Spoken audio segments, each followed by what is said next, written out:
Hey guys, so unfortunately I've got another issue with my Peugeot. This is in relation to I think the timing chain. So I'm getting the code P0016, which is a correlation issue between the cam and the crank, which can indicate a few different things. But basically the cam and the crank aren't aligned where they should be.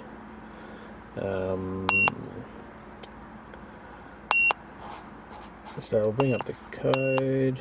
This is just a cheap scanner that I've had for many years. So it comes up here, P0016. I've cleared it a few times and it keeps coming back. The first thing I tried was to change the chain tensioner. I really thought that fixed it, because the history with this car, I've got 180,000 kilometers on it now.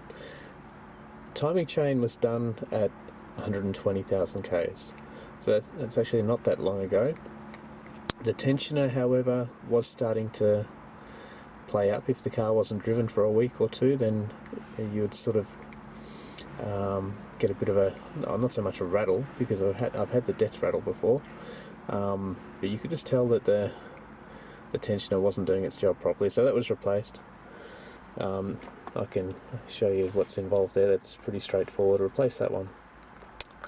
It's driving beautifully. It's got all of its power, but it's still coming up with P0016, and doesn't matter how much I clear it with this tool, it comes back straight away. So I'm going to try with got a copy of Diagnostics, which I've also had for many years. Yeah, we'll see what that comes up with and see if we can learn anything else. Maybe clearing the code through that tool will help. Yeah, so we'll see how we go. So this here is a description of the fault code I found in a forum. I found it quite useful. It's Peugeot and Citroen specific. So if you're interested in the detail, feel free to pause the video here and have a closer look. So these are the faults that are actually, no, these don't come up in the that little scan tool that I have, but there's definitely a fault pointing to the oil pump electrovalve, which can't be good. Pressure too high in relation to the setting. So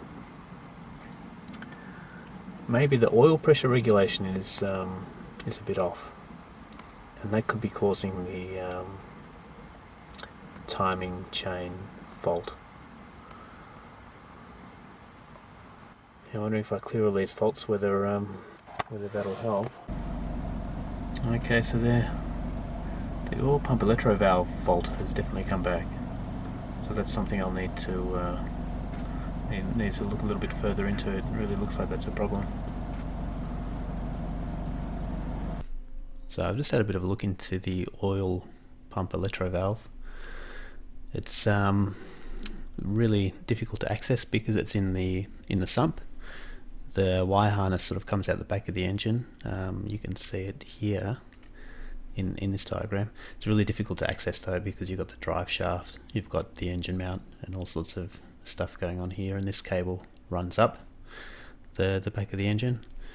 I could get my hand in there and it felt like the wires were really sort of stiff and brittle, so it looks like it's gone through some sort of stress. However, looking a little bit further into these control valves, they tend to fail in an open state, which means that the oil regulation is just it's not being regulated, which means it's at the maximum oil pressure all of the time, which is probably okay. It seems that in some BMWs and other vehicles, people actually remove them or unplug them and talk about their performance being improved. I'm not so sure about that, but I'm just going to put this problem aside for now. It's most likely unrelated to the timing chain, and it's a difficult repair well, not too difficult, but it's quite involved, and if it's not really necessary and if it's not going to fix the timing chain issue, I'm going to leave that for now. So coming back to the chain tensioner, the chain tensioner is around the back here. You can see now that big bolt head. That's basically where it's located. That's the new one that's gone in. It's not so difficult to access. You just have to remove some of the pipe work. If you take basically that top plastic pipe off and this sort of down pipe, yeah, you can push it back and you've got enough room there to get a socket on the back of it. So that's not a difficult job. This is the tensioner that came out. So it's done about 60,000 Ks and it's still got a fair bit of spring in it, but it was definitely a less springier than the one that went in. And what I found was there's definitely oil coming through the seal here.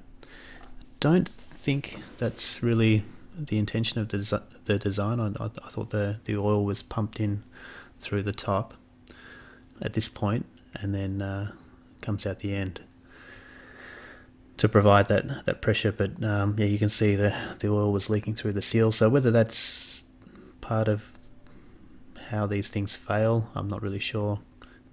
Yeah, if you do know, yeah, please add to the comments. But nonetheless, I've replaced that one anyway. But I still have the error. So it's quite a few weeks later, a few 100 kilometers later, and I seem to have finally solved this problem. I thought I'd take a chance and swap out the cam sensor. I know it very rarely, very rarely is it a problem with the cam or the crank sensor. They tend to be very reliable. But I had a spare cam sensor anyway that I picked up from the wreckers a long time ago, sort of as a spare part. They looked almost identical. Maybe the Bosch part was a fraction longer. But anyway, I swapped it out and the error hasn't come back. Drives beautifully. Has all its power. No strange behaviour. It's just back to normal.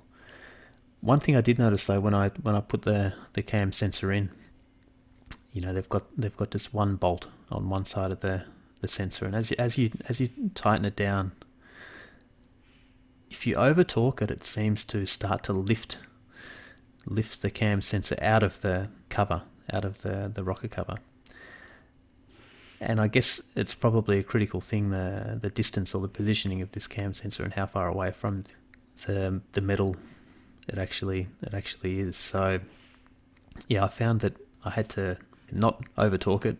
I don't have a torque spec for it, but that seems to have solved it. So whether it was just the positioning of the cam sensor, or maybe the sensor is just on its way out. Not entirely sure, but 100% that has solved the problem in my car. So yeah, don't dismiss the fact that, you know, these sensors never fail, because maybe they do. Maybe it's the positioning. I know these plastic rocker covers are known to warp, and